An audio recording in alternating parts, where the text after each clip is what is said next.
जैन जी, एक और चीज जिसकी चर्चा हो रही है, एक्चुअली सोशल मीडिया पर ज्यादा चर्चा हो रही है, पर क्या ये एक्चुअल लॉजिकल है कि न्यू टैक्स रेजिम ही रह जाएगा, ओल्ड टैक्स रेजिम को खत्म कर दिया जाएगा? निर्मला सीतारमण से भी हालांकि ये एड्रेस किया गया था। नहीं, बिल्कुल सही है कि आपको अभी जो है विकल्प है। आप चाहे ओल्ड टैक्स रिजीम लें या न्यू टैक्स रिजीम लें, और इसका लक्ष्य यही है कि आपको जहां फायदा हो उसका आप उपयोग करें। लेकिन जैसे जैसे समय बीतता चला जाएगा, मैं खुद अपनी निजी बात करूं, हम तो एकदम नए टैक्स रिजीम में चले गए क्योंकि हमारी ज्यादा बचत वहां है। लेकिन हम लोग ये चाहते थे कि सब लोगों को विकल्प मिले।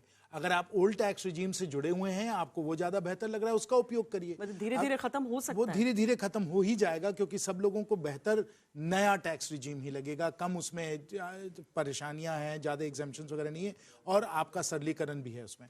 तो मुझे लगता है कि अपने आप इस तरीके से ये होते चले जाएगा। अब मैं गौरव जी के बात पे एक और जोड़ना चाहूंगा। गौरव जी, इसी के खुशी में थोड़ा बादाम भी डाल दीजिए क्योंकि गौरव जी ने mother of all deals European union के साथ जो डील हुई है, 27 देशों के साथ जो डील हुई है, उसके बारे में कई बातें बताई। एक मुख्य बात जो है, जो मैं उस पर जोड़ना चाहूंगा, वो है टेक्सटाइल्स के क्षेत्र में।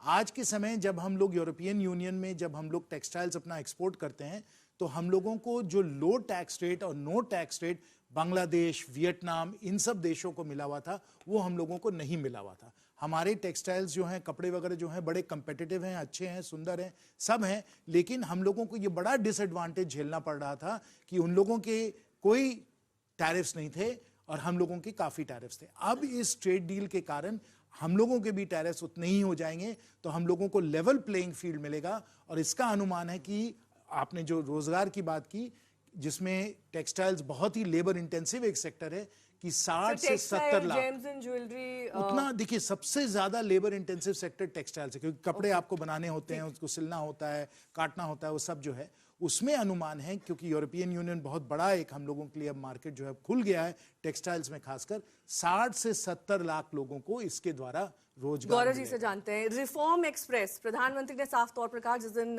इकोनॉमिक सर्वे पेश, किस लिहाज से इसे हम रिफॉर्म एक्सप्रेस माने, क्या संकेत देते हैं? उसी में मुद्दे के साथ जोड़ लेते हैं ना उसको, कि जैसे हम वीबी जी राम जी कह रहे हैं, अभी हालांकि पार्लियामेंट में इसको लेकर खूब बवाल मचाए, चाहे मनरेगा या फिर वीबी जी राम जी, पर इसका एलोकेशन भी एक बहुत महत्वपूर्ण चीज हो जाएगी। महत्वपूर्ण है, और जैसा अनुमान लगाया जा रहा है कि इसका एलोकेशन जो FY26 में जो मनरेगा का एलोकेशन हुआ है, उससे ज्यादा का एलोकेशन इसमें होगा, ये अनुमान है।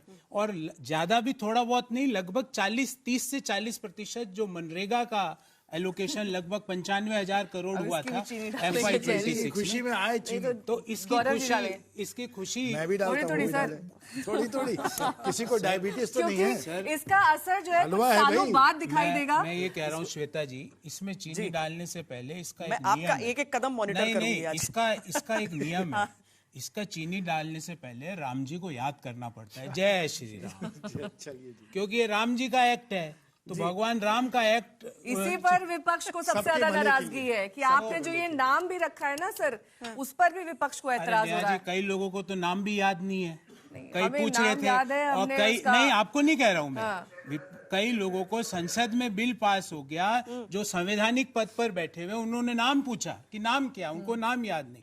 तो ग्रामीण इंफ्रास्ट्रक्चर को सशक्त करने के लिए 125 दिनों के रोजगार की गारंटी देने वाले अगर एक्ट का किसी को नाम याद नहीं है और वो संवैधानिक पद पर बैठा है, तो उसके लिए तो यही कहूंगा राम जी उसका। अरुण जी से पूछ लेते ना सर, नाम बदलने की क्या वाकई जरूरत थी?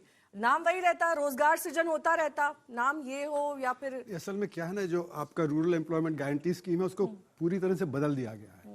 अभी आप 100 दिन का प्रॉमिस करते थे, और जैसे आरबीआई का डेटा बताता है 50 दिन 150 नहीं 50 से कम मिलता था। तो अभी अगर आप 150 कह भी रहे हैं तो कोई जरूरी नहीं कि वो आप देंगे, क्योंकि अभी कोई जरूरी नहीं कि आप उसको जब बढ़ा के देंगे, क्योंकि 50 ही दे रहे थे अभी तक। दूसरी बात ये कि स्टेट्स के ऊपर भार पड़ गया है 30%, है ना। अगर स्टेट्स के पास पैसा नहीं है, उनका जो वैसी डेफिसिट बढ़ा हुआ है, वो अगर नहीं देंगे तो सेंटर भी नहीं देगा 70%, तो वहां पे कम हो जाएगा।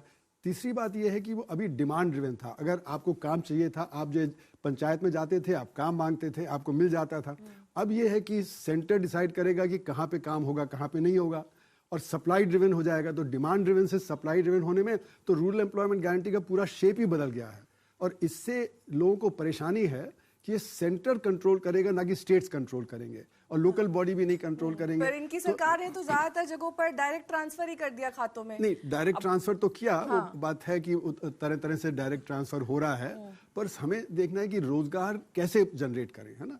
तो जैसे कि रूरल एम्प्लॉयमेंट गारंटी स्कीम एक है ना, एमएसएमई का जैसे कि गौरव जी ने कहा, पर एमएसएमई में माइक्रो अलग है और स्मॉल अलग है और मीडियम अलग है ना।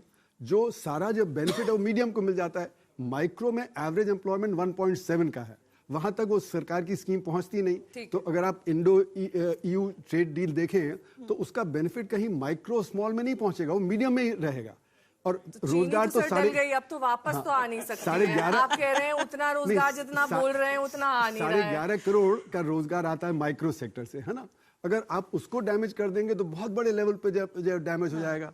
और मीडियम जो है वो बहुत ऑटोमेटेड है, लार्ज बहुत ऑटोमेटेड है, वहां पे रोजगार पैदा होगा नहीं।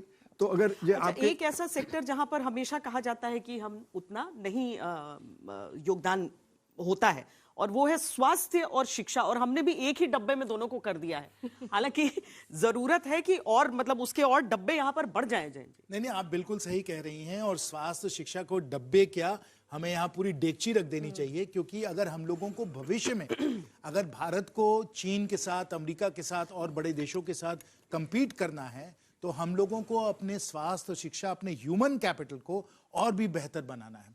और जैसे अभी अरुण जी कह रहे थे, बिल्कुल सही कह रहे थे कि जो मनरेगा था उसमें फायदा ये था कि वो डिमांड ड्रिवन था, यानी कि जो लोग पंचायत में थे, जिनको काम करना था, वो मांग सकते थे, उनको मिल जाता था। अब सप्लाई ड्रिवन है, यानी कि टॉप डाउन बन गया है कि जब दिया जाएगा तब काम आएगा।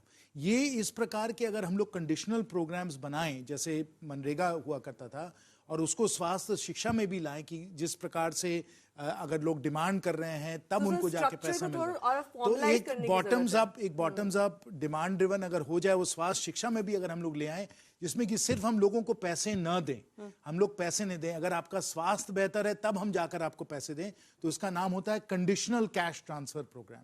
तो सिर्फ प्योर कैश ट्रांसफर प्रोग्राम नहीं करें, कंडीशनल कैश ट्रांसफर काम करें, तो उसमें स्वास्थ्य शिक्षा में भी अच्छा प्रभाव पड़ सकता है। ये हम लोगों को सोचना चाहिए। गौरव जी, इस पर स्वास्थ्य शिक्षा पर आपसे जानना चाहेंगे। हर साल हम देखते हैं करोड़ों रुपए का आवंटन होता है स्वास्थ्य पर, शिक्षा पर, लेकिन जमीनी स्तर पर वो कार्यान्वित कई वजहों से नहीं हो पाता। क्या इसके स्ट्रक्चर को और फॉर्मलाइज करने की जरूरत है, ताकि जो सिस्टम है उसमें कहीं ना कहीं जो लूप होल्स हैं उनको पैच किया जा सके? देखिए, जो इकोनॉमी में जो कंजम्पशन निरंतर बढ़ रहा है, वो प्रीमियम प्रोडक्ट्स का कंजम्पशन तो भरपूर बढ़ रहा है। हम इसको इकोनॉमी भाषा में कहते हैं प्रीमियमाइजेशन ऑफ द कंजम्पशन हो रहा है।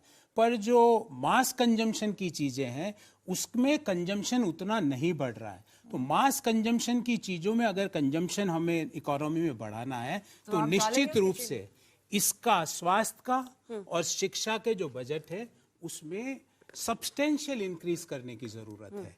और इस हम सांकेतिक सब्सटेंशियल इंक्रीज, सांकेतिक रहेगा जब आप चीनी कम डालेंगे। मैं तो क्रिस्टल्स काउंट करके डाल रहा हूँ। बहुत अच्छा कर रहे हैं आप चम्मच से नहीं डाल रहा हूँ, सिर्फ इनको महसूस हो रहा है कि क्रिस्टल्स शुगर के जा रहे हैं, बाकी हम डाल नहीं रहे। आप तो जानते ही हैं कि स्वास्थ्य के लिए अखरोट वगैरह, बादाम वगैरह बहुत अच्छा होता है। थोड़ा सा अखरोट भी डालन कर दीजिए, ये भी स्वास्थ्य के लिए बहुत अच्छा है। और आपने बताया था कि ब्रेन के लिए ठीक है। अभी तो शिक्षा चांदी के वर्ष के बारे में सोच भी नहीं सकते। धुआं उठ रहा है। गौरव जी, थोड़ा सा हाथ भी अपना बचाइएगा। एक छोटी सी बात कि जो जी राम जी पे जो प्रोफेसर साहब ने बताया, देखिए जो जिन जगह पे रोजगार मिल सकता है जी राम जी में, वो निर्धारित है। रूरल इंफ्रास्ट्रक्चर क्रिएट करने का एक सशक्त एक्ट है, भले ही वो रूरल आजीविका हो, क्योंकि आजीविका भी उसमें इंक्लूड किया गया। और अगर 100 दिन की जगह 125 दिन की गारंटी दी जाती है तो निश्चित रूप से उसके लिए बजटरी एलोकेशन भी ज्यादा होगा। और स्टेट अगर पार्टनर करेगा तो पार्टनरशिप होगी वेलफेयर प्रोग्राम को चलाने के लिए। यही जी राम जी का ऑब्जेक्टिव है। तो मुझे लगता है इस ऑब्जेक्टिव में पॉजिटिव चीजें ज्यादा है। मनरेगा की जो नेगेटिव चीजें हैं उनको खत्म करके एक नई पॉजिटिव वे में उस मनरेगा को रिकैलिब्रेट करके नया एक्ट लाया गया।